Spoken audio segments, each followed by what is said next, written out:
வணக்கம் மக்களே, welcome to FDFS with Mohi. நேற்றுலேருந்து எல்லாரோட மைண்ட் செட் என்னென்னா, அட என்னப்பா இப்படி பண்ணிட்டாங்க, எப்படி வர வேண்டிய படம் எந்த மாதிரி ஆக்கி விட்டாங்க அப்படின்ற மாதிரியான ஒரு டிசப்பாயின்மெண்டான ஒரு மைண்ட் செட் தான் எல்லாருக்கும் இருந்தது. நேற்று ரிலீஸ் ஆன இந்தியன் 2 இருக்கட்டும் இல்லை டீன்ஸாக இருக்கட்டும், ரெண்டுமே ஒரு டிசப்பாயின்மெண்ட் மூடுக்கு தான் நம்மளை கொண்டு போச்சு. ஏன்னா நீங்கள் இந்தியன் 1 பார்த்துட்டு இந்தியன் 2 பார்க்கும்போது எடுக்காமையே இருந்திருக்கலாம் அப்படின்ற ஒரு ஃபீல் வர தான் செஞ்சுது. ஸோ எதனால் இந்த இந்தியன் 2 பெரிய அளவுக்கு இம்பேக்ட் கொடுக்கல, ஸோ டிசப்பாயின்ட் பண்ணுறதுக்கான காரணங்கள் என்னென்ன அப்படின்றதான் இந்த வீடியோவில் நம்ம பார்க்க போகிறோம். ஸோ இந்த வீடியோ உங்களுக்கு பிடிச்சிருந்தா மறக்காமல் லைக் பண்ணுங்கள், கமெண்ட் பண்ணுங்கள், ஷேர் பண்ணுங்கள், சேனலில் சப்ஸ்கிரைப் பண்ண மறந்தாதீங்க. அதே மாதிரி சின்ன சின்ன ஸ்பாயிலர்ஸ் இருக்கும். ஸோ படம் பார்க்காதவங்க இந்த ஸ்பாயில்ஸ்லேருந்து கொஞ்சம் வெளியே போயிடுங்க. ஸோ இந்தியன் 2வோட உங்களுக்கு கதை தெரிஞ்சிருக்கும். சோஷியல் மீடியாவில் சித்தார்த் வந்து பார்த்திங்கன்னா எல்லாத்தையும் நக்கல் நையாண்டி பண்ணி, அரசியல்வாதியாக இருக்கட்டும் இல்லை ஊழல் லஞ்சம் எல்லாம் வாங்குறவங்க வந்து நக்கல் நையாண்டி பண்ணி பிரதிபலிக்கிறாரு. அதை வந்து மக்கள் வந்து பார்த்துட்டு கமெண்ட்ஸ்லாம் போடுறாங்க, பதிலுக்கு அரெஸ்டும் பண்ணிடுறாங்க, ஆனால் அடுத்த நாளே ரிலீஸ் ஆகிடுறாங்க. ஸோ இதெல்லாம் தாங்காமல் தான் சித்தார்த் வந்து சரி இந்தியன்னு ஒருத்தர் இருப்பார், கண்டிப்பாக இன்ட்யூஷன் சொல்லுது அப்படின்னு சொல்கிறாரு. உண்மையாக அவரும் இருக்கார், கிளம்பி வந்துடுறாரு. அப்புறம் கதை விட்றாரு அப்படின்றது தான் கதை நவருது. ஆக்சுவலி இதில் என்ன பிரச்சனை அப்படின்னு கேட்டிங்கன்னா, தாத்தாவுக்கு அப்போவே 70 வயசு, இப்போது 100+ ஏஜ் ஆயிடுச்சு. அதுதான் படத்துலையும் காட்டப்படுது.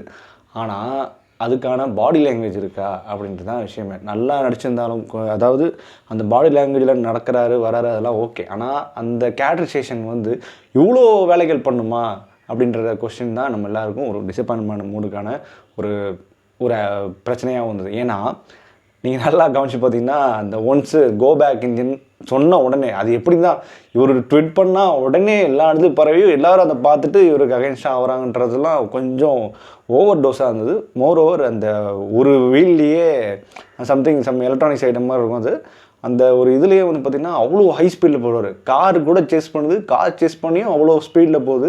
அப்படி பண்ணுற ஒரு கேட்ஜெட், அது எந்த மாதிரி கேட்ஜெட்னு தெரில. ஸோ அவ்வளோ சேஸ் பண்ணுறாங்க, ஒரு காரு மக்கள் சேஸ் பண்ணுறாங்க, எங்கெங்கேயோ சேஸ் பண்ணுறாங்க, பிடிக்கவே முடியல. அது போது ஒரு 500-1000 கிலோமீட்டர் போயிட்டே இருக்குது, நிப்பாட்டு அதுக்கு ஒரு எண்டே இல்லாமல் போயிட்டே இருக்குது. ஸோ அது மட்டும் நம்பகத்தன்மையாக இல்லாத ஒரு விஷயம். அதாவது இந்தியன் 1 எடுத்துக்கிட்டோம் அப்படின்னு கேட்டிங்கன்னா, இந்தியன் தாத்தா வருவார், நடந்து நார்மலாக வருவார், மறைமுகமாக இருப்பார், கொண்டுட்டு போயிட்டே இருப்பார். இப்படி தான் இருந்தது. அது ஒரு தத்ரூபமாக ஒரு நம்பகத்தன்மையில் இருந்தது. பட் இதில் வந்து பறக்கிறாரு, ஓடுறாரு, தாவுறாரு, திடீர்னு இப்படின்றாரு, 6 பேக் இருக்குது. இதெல்லாம் கொஞ்சம் இல்லை, ரொம்பவே ஓவர் டோஸாக இருந்தது. அதுதான் இந்த படத்தோட இன்னொரு டிசப்பாயின்மெண்ட் ஆகும். அண்ட் ஓவர் வந்து பார்த்திங்கன்னா ஓப்பனிங் சீன், அதாவது இந்தியன் தாத்தா ஒன்ஸ் இந்தியாவுக்குள்ளே என்டர் ஆன உடனே இவருக்கு வந்து எப்படி இன்ஃபர்மேஷன் வருதுன்றது கூட எனக்கு தெரியல. பாபி சிம்மா சொல்லுவார், இது மாதிரி வர இன்ஃபர்மேஷன் வந்துருச்சு, நான் போய் ஏர்போர்ட்டில் செக் பண்ணி பார்க்குறேன். பொறுமையாக பிளெஸ்ஸிங்லாம் வாங்கிட்டு போய் பார்ப்பார். இது ஒரு ஆர்வம்ல ஒரு சீக்கிரமாக போகணும் அப்படின்லாம் இல்லை, பொறுமையாக பிளெஸ்ஸிங் வாங்கிட்டு கதையை கேட்டுக்கிட்டு அப்புறமா போகிறாரு. ஓகே, அங்கே போயிட்டு வீடியோவில் பார்த்துட்டே இருக்கு, மாட்டுவான் அப்படின்ற மாதிரி பார்த்துட்டு போகிறார். என்னவோ அந்த மேக்கப்லாம் வந்து இதாகிடுச்சு, பல்ஜ் ஆகிடுச்சு, அதனால தான் வேறு ஸ்வெட்டு வெளியே போகாமல் அப்படியே நிற்குது, அதை வச்சு கண்டுபிடிச்சிட்டேன் அப்படின்னு சொல்கிறாங்க. அதெல்லாம் ஓகே. ஆனால் எஸ்கேப் ஆகிற பார்த்திங்கன்னா ஒரு விஷயம், நம்ம அவரோட அப்பா வந்து வேணு அவர்கள் வராரு, வந்தோடனே அவரை கன் பாயிண்ட் வச்சு இது பண்ணுறாங்க. ஆக்சுவலி அந்த இடத்துல எவ்வளோ போலீஸ் இருக்காங்க, ஒருத்தவங்களை கூட காப்பாற்ற முடியலையா அப்படின்ற ஒரு கொஸ்டின் இருக்குது. அது லாஜிக்கே இல்லை. ஆக்சுவலி அது ஒரு பெரிய லாஜிக் அவுட்டு. அந்த இடத்துலலாம் அங்கேயே படத்தை ஆஃப் ஆகிடுச்சு எனக்கு எல்லாம். ஏன்னா எங்கடா டேய், அதாவது இப்போ பாபி சிம்மா வரதுக்கு முன்னாடியே இவர் தப்பிச்சு போயிட்டார் அப்படின்னு காட்டுறது கூட முடிச்சுக்கலாம், இல்லை வேறு கெட்டப்பில் கெஸ் பண்ண முடியலன்ற மாதிரி கூட முடிச்சுருந்துருக்கலாம். இவர் வந்து வந்து பார்த்து பரவாயில்ல கண்டுபிடிச்சிட்டு அப்படின்னு சொல்லி அதுக்கப்புறம் கன் பாயிண்டில் வச்சு இத்தனை போலீஸ் அரௌண்டு இருந்து மூவ் ஆனால் கூட பரவாயில்ல, மூவ் ஆகி அதுக்கப்புறம் போகிறாரு. நேதாஜி இரண்டு போய் சாமி கும்பிட்றாரு, அதெல்லாம் பண்ணிகிட்டு இருக்காரு. அந்த அளவுக்கு போலீஸ் சுத்தமாக வரல. மேட்ரு என்ன, விவேக் ஃபாலோ பண்ணிட்டே வருவார், அது லக்கேஜாக வருவார். இவர் பாவி சும்மா அங்கேயே நிற்பார். அதுக்கப்புறம் எங்கே போயிட்டீங்களா அப்படின்ற மாதிரி ஒரு பில்டப்லாம் கொடுப்பார். இதெல்லாம் வந்து சுத்தமாக எடுத்துக்கவே முடியல. படத்தை ஓட்டி ஆகணும் அப்படின்ற ஒரு சுச்சுவேஷன் தள்ளப்படுறாங்க, அது மட்டும் நல்லா தெரியுது. அதேமாதிரி முக்கோரையிலேருந்து கரெக்டாக அந்த கண்ணாடி விழுறது, அதுதாங்க அந்த ஓப்பனிங் சீனே லாஜிக் அவுட். இந்தியா தாத்தா வராரு, அவ்வளோதான், வலிவுட்டு அதுக்கு ஏகப்பட்ட ஸ்க்ரீன் ப்ளே பண்ணியிருக்கலாம். வேறு மாதிரியான உள்ளே வந்துட்டார், இந்தியாவுக்குள்ளே வந்துட்டார் அப்படின்னு வேறு மாதிரி ஸ்க்ரீன் ப்ளே பண்ணிக்கலாம். ஆனால் எடுத்தாங்க பாருங்கள் இந்த ஸ்க்ரீன் ப்ளே, அது ஒரு டிசப்பாயின்மெண்ட். அதுக்கப்புறம் படத்தினுடைய ட்ராக்னஸ் முக்கிய காரணம் வந்து அந்த 5 பேர், சித்தார்த்து, பிரியா பவானி சங்கர், அப்புறம் வந்து ஜெகன் அவரோட ஃப்ரெண்டு, இப்படி சொல்லிட்டு இந்த 5 பேருக்கூட நம்ம இந்தியன் தாத்தா சொல்லிட்டு போயிடுவார், இது மாதிரி முதல்ல வீட்டிலேருந்து கலையை பிடுங்குவோம், அப்படின்னு சொல்லிட்டு சொல்லுவார். ஸோ அதனால் வீட்டில் இருக்கவங்க வந்து ஒழுங்கா அப்படின்னு பார்க்கும்போது தான் ஒவ்வொரு வீட்லேயும் பிரச்சனை இருக்குது. அதாவது சொல்லி வச்ச மாதிரியே 5 பேர் வீட்லேயும் இப்போ பிரச்சனை கொடுக்குறவங்களா இருக்காங்க. ஏதோ ஒருத்தவங்க வீட்டில் நல்லவங்க இருக்காங்க அப்படின்ற மாதிரி கேட்டுதானே பரவாயில்ல. 5 பேர் வீட்லேயும் பிரச்சனை இருக்குது. அந்த 5 பேருக்கும் என்னென்ன பிரச்சனை பண்ணுறாங்க? ஒருத்தவங்க வந்து மருத்துவர் ரீதியாக பண்ணுறாங்க, இன்னொன்று வந்து இன்கம் டேக்ஸ் ரீதியாக பண்ணுறாங்க, இன்னொன்று வந்து ஆர்டிஓ ஆஃபீஸ் பண்ணுறாங்க, இன்னொரு ஆதார் கார்டு, இது மாதிரி ஒவ்வொரு செக்ஷனாக காட்டுறாங்க. அந்த ஒவ்வொரு செக்ஷனாக காட்டி அவங்க என்ன தப்பு பண்ணாங்க, அப்புறம் தப்பில் இவங்க எப்படி கண்டுபிடிச்சாங்க, கண்டுபிடிச்சக்கப்புறம் அவங்க பேரண்ட்ஸ் எப்படி திட்டினாங்க, இது எக்ஸ்பிளைன் பண்ணுறதுக்கே ஒரு மணி நேரம் எடுத்துக்கிச்சு இந்த ஸ்க்ரீன் ப்ளே. ஸோ அப்போ இதில் எப்படி இந்தியன் தாத்தா உள்ளே வருவார் அப்படின்ற மாதிரி தான் கொஸ்டின் இருந்தது. ஸோ 1 மணி நேரத்துக்கு இது பண்ணது சுவாரஸ்யமாக இருந்தால் பரவாயில்ல, சுவாரஸ்யமும் இல்லை. அவங்க தான் பேசிட்டு போகிறாங்க, சரி டக்குன்னு ஜெயிலுக்குள்ளே போங்கப்பா அப்படின்ற மாதிரி சொல்கிறாங்க. ஆக்சுவலி கருத்தியல் ரீதியாக, சமூக அக்கறை ரீதியாக சங்கர் சார் சொன்ன விஷயம் கரெக்ட், ஓகே. கண்டிப்பாக வீட்டில் இருந்து தான் அந்த விஷயத்தை சரி பண்ணணும். ஏன்னா பேரண்ட்ஸ் வந்து நம்மளே தான் யூட்டிலைஸ் பண்ணிக்கிறாங்க. அதாவது என்ன சொன்னாங்கன்னா, நீ நல்லா இருக்கணும்னு தான் நாங்கள் ஆசைப்பட்றோம், நம்ம பசங்க நல்லா இருக்கணும்னு ஆசைப்பட்றோம் அப்படின்னு சொல்லிட்டு தான் லஞ்சம் வாங்குகிறோம், லஞ்சம் கொடுக்குறோம் அந்த மாதிரி சொல்கிறாங்க. பட் அதை வந்து நிப்பாட்டுன்றது சொல்கிறதுலாம் ஓகே. ஆனால் அதுக்கான வே ஆஃப் ஸ்க்ரீன் பிளே நல்லா பண்ணியிருந்தா ஆஹா சூப்பராக சொல்லியிருக்காங்க மனுஷன் அப்படின்ற மாதிரி சொல்லிக்கலாம். ஆனால் எதுவுமே நம்பகத்தன்மையாக இல்லை. எல்லாருமே ஓவர் ஆக்டிங்காக இருந்தது. அந்த 5 பேரும் ஓவர் ஆக்டிங்கு. ஒருத்தங்க பிரியா பவானி சங்கர் ஆக்டிங்கே வரல, அது வேறு விஷயம். டான்ஸும் வரல, ஆக்டிங்கும் வரல. ஆக்சுவலி பிரியா பவானி சங்கர் கதறல் ஸ்பாட்டு டான்ஸ் ஆடின உடனே அவன் சிரிக்க ஆரம்பிச்சிட்டானுங்க. அதை விடுங்க, அது ஒரு கட்டம். ஸோ இதுவும் ஒரு டிசப்பாயின்மெண்டான செக்மெண்ட் டுவர்ட்ஸ் அந்த கிளைமேக்ஸ் எடுத்த விதம். அதான் சொன்ன மாதிரி இந்த எலக்ட்ரிக் ஸ்கூட்டர் மாதிரி கிளம்பி அது மட்டுமே ஒரு லிட்டரலி ஒரு 40 மினிட்ஸ் ஸ்க்ரீன் பிளே அப்சர்வ் பண்ணிக்குது. ஸோ அதுலேருந்து ஆரம்பித்து அந்த எண்ட் பாயிண்ட் வருது. அதே மாதிரி இவங்க எல்லாரும் பேசிக்கிட்டு இருப்பாங்க. அதாவது இந்திய தாத்தா வந்து மீட் பண்ணணும் சொல்லிட்டு பேசிகிட்டு இருப்பாங்க. சித்தார்த் வந்து புலம்பி தள்ளுவார். இவங்க பார்த்தா அவர் பேச வரைக்கும் ஒழிஞ்சு கிடப்பாங்க. பார்த்து ஃபஸ்ட் செகண்டு பிடிக்க வேண்டியதுண்டா அப்படின்ற மாதிரி இருக்கும். ஒழிஞ்சிட்டு வந்து பொறுமையாக போய் அவரை கேட்ச் பண்ணிட்டு எடுத்து கூப்பிட்டு போவாங்க. கூப்பிட்டு போய் அவரும் எஸ்கேப் ஆகிறார். 2-3 தடவை எஸ்கேப் ஆகிறார். ஒரு தடவை எஸ்கேப் ஆகலாம், 2 தடவை ஓகே, அடுத்தடுத்து எஸ்கேப் ஆகிட்டே இருப்பார். அதெல்லாம் சுத்தமாக நம்புற மாதிரி இல்லை. அதுமாதிரி டுவர்ட்ஸ் கிளைமேக்ஸ் வந்து பார்த்திங்கன்னா பாபி சிம்ஹாவுக்கு ஒரு வர்மத்தை போடுவார். அது ஒரு கட்டையை வச்சு தூக்கி போட்டு அடித்து அந்த வர்மன் லாக் ஆகி நான் வந்தால் தான் இது சரி பண்ண முடியும் அப்படின்ற சொல்லலாம் வந்து ஒரு சில விஷயங்கள்லாம் ஏற்றுக்கவே முடியலை. அது ஒரு பெரிய ட்ராக்னஸ் இந்த படத்துக்கு. அதே மாதிரி ஜம்ப் பண்ணுறது, ஆடுறது, ஓடுறது, குதிக்கிறது. அவர் 100 ஏஜுக்கு மேலே ஆனவர் அவர் போட்டு ஏன்னா இப்படி பாடாப்படுத்துறீங்க அப்படின்ற மாதிரியும் இருந்தது. அவருக்கு சப்போர்ட்டிவாக நிறைய கேரக்டர்ஸ் ஹெல்ப் பண்ணுறாங்க அப்படின்னு சொல்லி காட்டியிருந்தா கூட பரவாயில்ல. அவரே எல்லாத்தையும் பார்த்துக்கிறாருன்றது தான் கொஞ்சம் ஏற்றுக்க முடியல. அண்ட் மோர் ஓவர் வந்து பார்த்திங்கன்னா இந்த படத்தில் மேஜர் ப்ராப்ளம் வந்து பார்த்திங்கன்னா, இந்த படம் இந்தியன் 2, இந்தியன் 3 அப்படியே கொண்டு வந்திருக்கலாம். அப்படி கொண்டு வந்தால் இந்தியன் 1 மாதிரி சூப்பராக வந்துருக்கும். ஏன்னா நீங்கள் இந்தியன் 1 எடுத்துட்டீங்க அப்படின்னா, இந்தியன் 1 ஃபஸ்ட் ஆஃப் ஃபுல்லாகவே இந்தியன் தாத்தா வந்து எல்லாத்தையும் கொள்கிறாரு. ஏன் கொள்கிறாரு, எதுக்கு கொள்கிறாரு அப்படின்னு பார்க்கும்போது அவங்களோட பொண்ணு, அதுக்கு ஒரு ஃப்ளாஷ்பேக் வருது.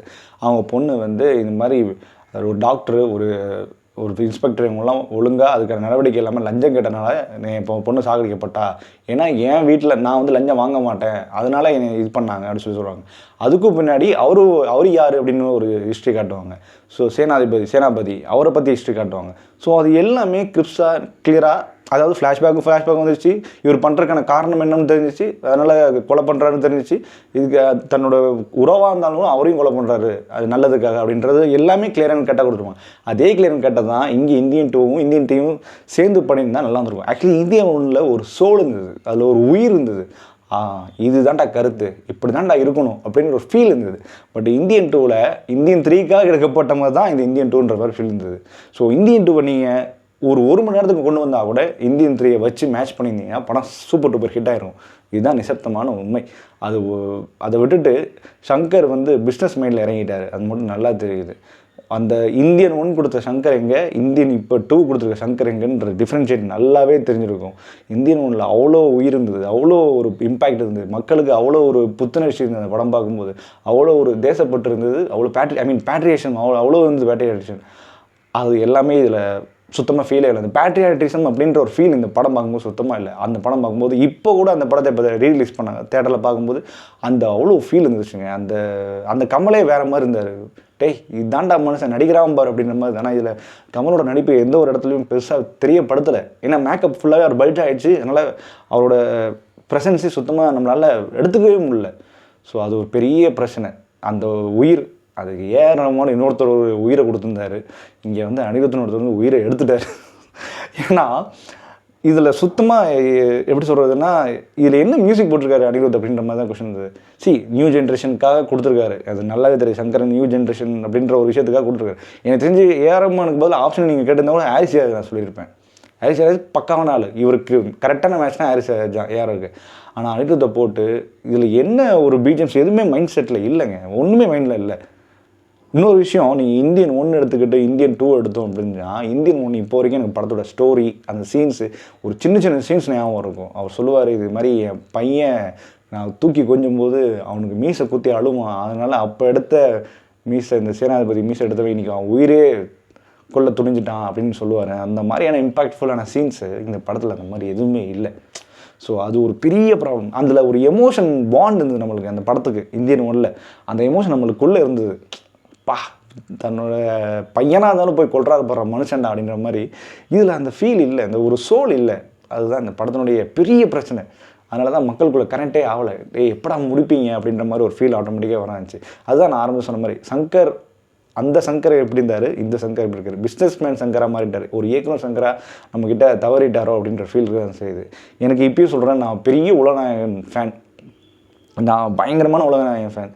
ஆனால் என்னாலே இந்த படத்தை ஏற்றுக்க முடியல. அந்தளவுக்கு படத்தில் அவ்வளோ பிரச்சனைகள் இருந்தது.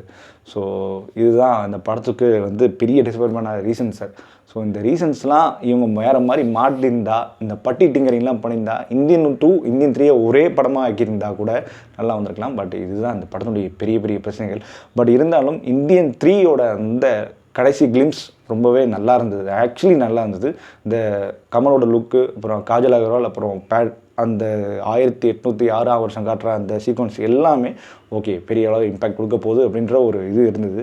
ஸோ கண்டிப்பாக ஹேஷ்டேக் மாதிரி கிடக்கும் கம்பேக் சங்கர் அப்படின்ற மாதிரி. அந்த கம்பேக் சங்கரை இந்தியன் 3ல் கொடுப்பாருன்னு நான் எதிர்பார்க்குறேன். கண்டிப்பாக கொடுப்பாரு, எனக்கு அந்த ஃபீல் இருக்குது. ஸோ பார்ப்போம், பொறுத்திருந்து பார்ப்போம். ஸோ இந்த மாதிரியான ரிவ்யூஸ்க்கும், மூவி ரெக்கமெண்டேஷன், இந்த மாதிரியான டாக்ஸுக்கும் நம்ம சேனலில் தொடர்ந்து ஃபாலோ பண்ணுங்கள். And then stay with me FDFS with மோகி.